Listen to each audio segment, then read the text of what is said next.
Audio Up has achieved a brand new milestone for our media and publishing businesses. I was fortunate enough to create music for the groundbreaking new Jelly Roll record called Wits at Chapel. The stats are astounding. Number 3 Billboard Top 200, number 2 on the Billboard Country Top 200 chart, number 1 on the Billboard Rock 200 chart, number 1 on the Rock and Alternative Top 200 chart, plus much more. This is a massive deal for any fledgling media and or publishing business.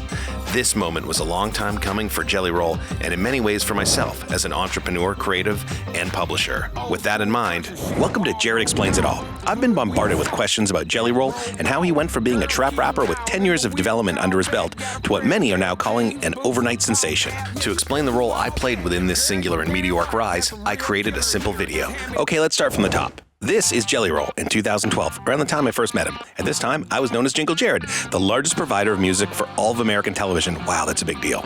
Hooray for me. At the same time, I sold my company to William Morris Endeavor, WME, the largest talent agency in the world, which was a whole other story. I'll explain that another time. Post-sale, one of my goals was to start developing artists and using all the levers that I could pull to turn them into big deals. With my company plus WME, I could now start putting artists into TV shows, sports promos, and all the films that the agency was giving us access and gateway to. Seems easy enough, right? Wrong. First, I needed to find an artist willing to play along. In comes a 400-pound white rapper with face tattoos named Jelly Roll. Pretty marketable, right? Again, wrong.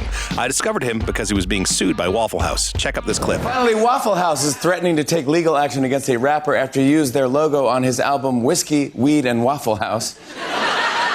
Although, in fairness, that is the correct order. I said, wow, that looks really cool. Let's meet. So I went to go meet him. I met Jelly Roll. We hit it off right away. The honeymoon period was epic. Slideshow. Here's me teaching Jelly Roll how to play guitar. Here's Jelly Roll talking about how I changed his life. Let's talk about Jared, man. Jingle Jared, man. The Jew that changed my life. Oh, and here he is winning Video of the Year at the CMT Awards a few weeks back. But that comes way later. Let's back up. The first time I saw him perform as a trap rapper, I realized that there was a unique connectivity between his home base of Nashville and a growing movement of fans who wanted artists that looked just like them. Before the Jelly era, the dominant sound at that time was bro country, with FGL, Cole Swindell, and Sam Hunt. His image was a big reason why I knew Jelly Roll would work. America hadn't yet met Post Malone, nor could anyone see that country music would change significantly in a short time with more urban influences and less paint-by-numbers, trucks and beers type songs. Jelly rapped about real stuff, drugs, pain, loss, and he was honest, something folks could relate to, and something that country music didn't have at that moment. But before all the country of it all, he was a rapper. One time I saw him perform with the Insane Clown Posse, and another time we shot a music video at a mud rally. I learned so much from him, and hopefully he learned a lot from me. I showed him a deeper connectivity with the world of Hollywood, and I got Faygo soda poured all over my head at a gathering of the Juggalos. This was just like the Karate Kid, except for with mud and tattoos, and I was his Jewish Mr. Miyagi. A light bulb went off in my head, and I started telling folks Jelly would be bigger than Garth Brooks, but this would take some time. He put in the hard work, singing lessons, new wardrobe, new sound, and a stage show with real instruments. And I set to work using all of the connections I had. I put him in the UFC, landed him a theme song for major Hollywood motion pictures, put him into reality TV shows, and even convinced Vice to do a noisy documentary on the emerging outlaw scene in Nashville. And during the filming of it, I accidentally smoked dabs with Jelly and Yellow Wolf and almost died. True story. Spoiler alert, I survived, and together, we ran a boot camp. During this time, we made 150 songs in under 2 years. We shot acoustic videos, and we walked the beat.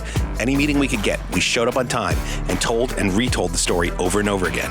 Everywhere we went, folks fell in love with Jelly Roll, one person at a time. A pathway was being set. Next came booking and management. One time when folks laughed us out of a room, he choked me out in the elevator. That was kind of scary, but also fun. I hadn't been choked in a while. Anyway, once the foundation was firmly set, we started putting out music, and a lot of it. EPs like the Whiskey Sessions helped reset his sound and let people know he was coming for country music. We made back-to-back albums and recorded them as acoustic mixtapes, which transitioned him from rap into the world of country. We even had his pal Travis Barker play drums on some songs, and somehow turned Uncle Kracker and Kid Rock into early adopters of his new sound. Look, here we are on stage, a few years after we met, with a finished product. That was 2015 at the Exit Inn, Jelly Roll's first ever bona fide rock show. What happened next was Jelly sailing into the sunset for more years of hard work with his blueprint in mind. Around this time, we parted ways.